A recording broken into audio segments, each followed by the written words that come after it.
It's 5:45 p.m., which means it's time for BC TV's Nightly News Roundup. I should say it's a little bit later, 5:48 p.m. That's because it's Webcast Wednesday. We've been frantically getting our remote broadcast from downtown studio ready to go. Now we are broadcasting live from downtown. We'll try and do this every Wednesday, remote broadcast. That's why we call it Webcast Wednesday, because we love alliteration. You've been watching our live stream autopilot, so we put on just about every cool episode we've ever had. It's been looping through. You were watching me talking to Steve West live from Occupy Wall Street when he went down and Skyped in with his iPhone from there. That was a couple months ago. And plenty more. You can find us at livestream.com/545live, all one word, if you want to watch that autopilot and our live broadcasts as well. All right, we got plenty coming up tonight. We'll look at all sorts of good clips. We'll talk about what's going on with the Select Board's proclamation. We've got a cool independent lens clip for our schedule. Quick glance, we'll summarize all the DRB fun, plus there's a giant gingerbread man in downtown. That's all coming up here on 545 Live. So be sure to stick around, because we're going to do it at this point all in 11 minutes here on 545 Live.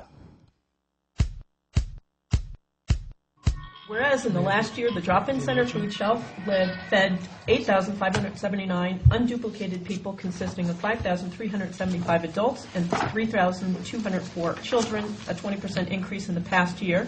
And whereas 4,528 of those people were from Brattleboro, consisting of 2,901 adults and 1,627 children. And whereas 1 in 5 Windham County residents is facing hunger, and whereas 7,217 Windham County residents receive food stamps, which is a 7% increase in the past year. And whereas in Windham County, 47% of school students are eligible for free and reduced price school meals, and in Brattleboro, some elementary schools are over 60%. Whereas 1 in 7 Vermont households is at risk of hunger, and Vermont is the 9th hungriest state in the U.S. And whereas the drop-in center food shelf gave out food 18,561 times in the past year, equaling over 60,000 bags of groceries, and helped 2,018 households with holiday food last November and December. Now, therefore, the Brattleboro Select Board does hereby proclaim the month of December 2011 as Feed the Thousands Month.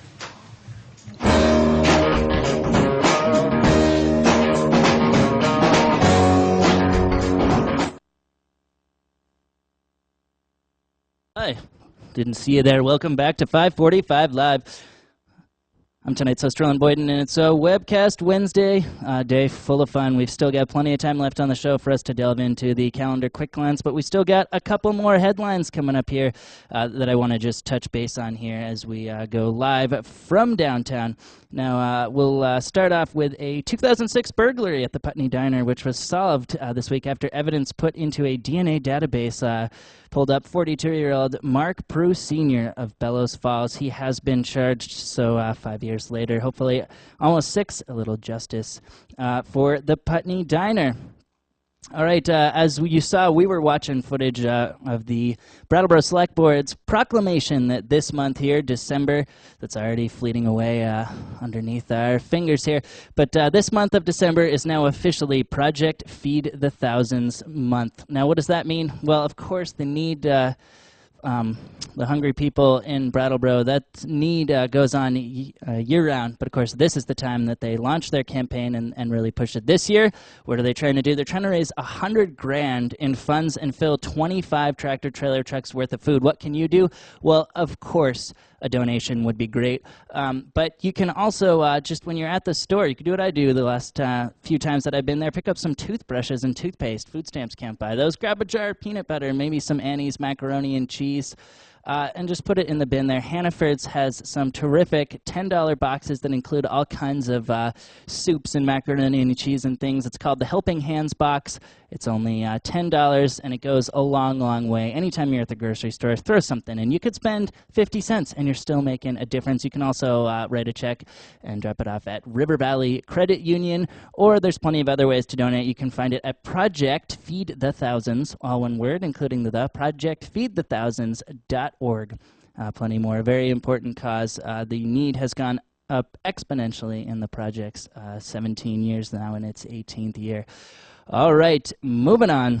We, I believe, have got some gingerbread man fun. This is courtesy of WTSA's Tim Johnson. He was taping Andrea Livermore talking about the Shop Local, Shop Brattleboro campaign from BABB, Building a Better Brattleboro. This is all courtesy of his YouTube channel, 464 Putney Road. You can also catch Tim weekdays on the radio WTSA-FM or WTSA.net or Facebook.com/WTSA-FM or his personal Facebook page, Tim Johnson Arsenal. There's the skinny on Tim. But, of course, this stuff coming off of his YouTube channel, 464 Putney Road. He's been kind enough to lend his flip cam madness to us. He's been just trucking along with that flip cam, getting us all kinds of footage. Here's BABB ED, Andrea Livermore, talking about this campaign and this giant gingerbread man.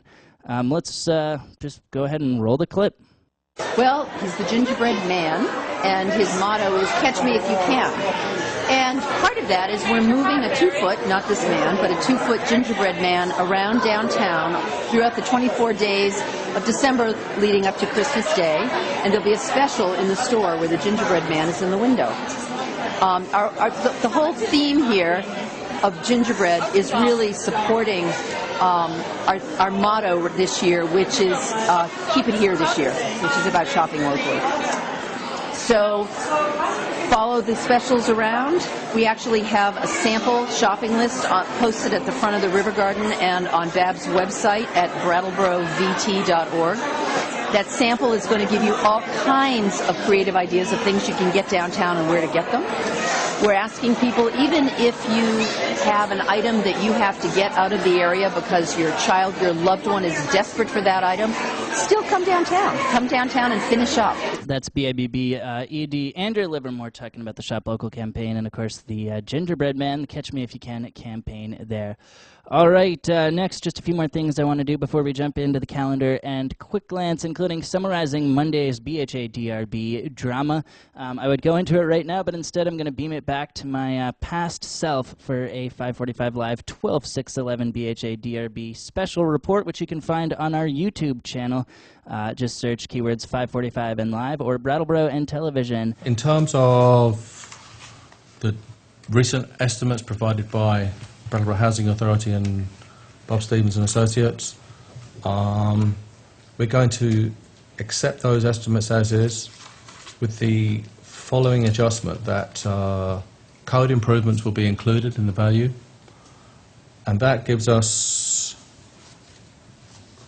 substantial damage percentages for building 159 at 44%, for building 165 at 37%, for building 246 at 43.91%, and for building 248, 45.15%.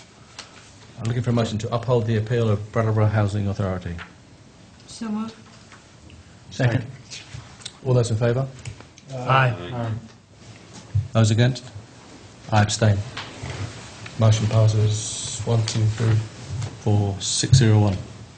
That's BHA Director Christine Hart. Don't interrupt me, past Roland.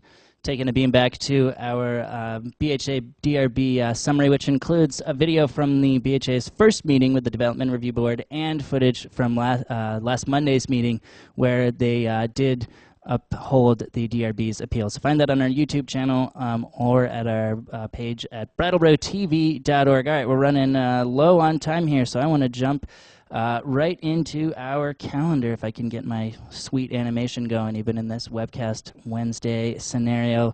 Let's see if we can take a look at our calendar. And we'll start the calendar off with just a brief look at things going on. The Brooks Memorial Library is hosting their next First Wednesday lecture. That happens at 7 in just about an hour, just south of us here on Main Street. It's entitled American Oracle, the Civil War in the Civil Rights Era. Again, that's at Brooks Memorial Library, 224 Main Street. And their press release reads, David Blight, Yale professor and acclaimed author of Race and Reunion, looks back to the Civil War's centennial to determine how Americans made sense of the suffering, loss, and liberation a century earlier. Brooks Memorial Library, you can find all the information you need to on their bevy of events, all by going to Brooks, I'm going to put it up on the screen here, .lib.vt brooks.lib.us. Let's see if I can get really fancy here and put that up for you. brooks.lib.vt.us is where you're going to head if you want to find out more about all the library's happenings. All right, I'm running out of time on the calendar, and unfortunately we're going to have to skip over the quick glance. But I just want to remind all of you out there that if you want to get more community events than, in this case, just one, which is all I had time for today, there's plenty of things going on in Brattleboro every single day of the week. Do what I do and head to ibrattleboro.com. All right, looks like we're going to have to launch into the quick glance here. And for that, I'll have to queue up my quick glance report. All right, we'll start off the quick glance today with Al Jazeera News off of Free Speech TV. That comes up at 6 p.m. We'll be cutting into it a little due to the back delay on our 5:45 live broadcast. Sit tight, those of you tuning in for Al Jazeera's. It'll be back in its entirety. We'll offset it here in a matter of moments. But let's take a look at what's coming up on both our BCTV Comcast cable channels 8 and 10. At 6:30 p.m. we have the latest BCTV Open Studio, which is with the Meeting Waters YMCA about their latest project plans. 7 p.m. Democracy Now! With the endearingly indignant Amy Goodman is back at its regular 7 p.m. time. And I'm very, very excited for what's coming up at 8:30 p.m., which is the Pop Warner Super Bowl. The Brattleboro Generals, for the first time in history, won the Pop Warner Massachusetts League Super Bowl, playing against a really tough team, North County. A great game, included some amazing defensive goal line stands, a pick six, some great draw plays, and some very cool touchdowns as well. 8:30 p.m. if you want to check that out. All right, precious little time left, so I'll hop over to Channel 10 and take a look at what's coming up. 7 p.m. we have the latest BUHS board meeting. And then at 9:30 a.m. tomorrow morning, we have a cool piece from the Vermont Media Exchange from Burlington, their CCTV Channel 17 station, called Odyssey of a National Christmas Tree, which includes some archive footage all the way back to the 40s, talking about the evolution of the Christmas tree tradition. And of course, BUHS TV, the Brattleboro Union High School's morning news advisory program, shows live at 10:15 a.m. tomorrow morning, which comes on right after the rebroadcast of this here show. We show 5:45 live again on mornings following a broadcast, 2 clicks up the dial on Channel 10, starting at 10 a.m. All right, folks, that's all I have time for today, so I'm going to have to just wrap up with my usual spiel and just say that for BCTV and 5:45 Live, I'm Roland Boyden saying good night, everybody.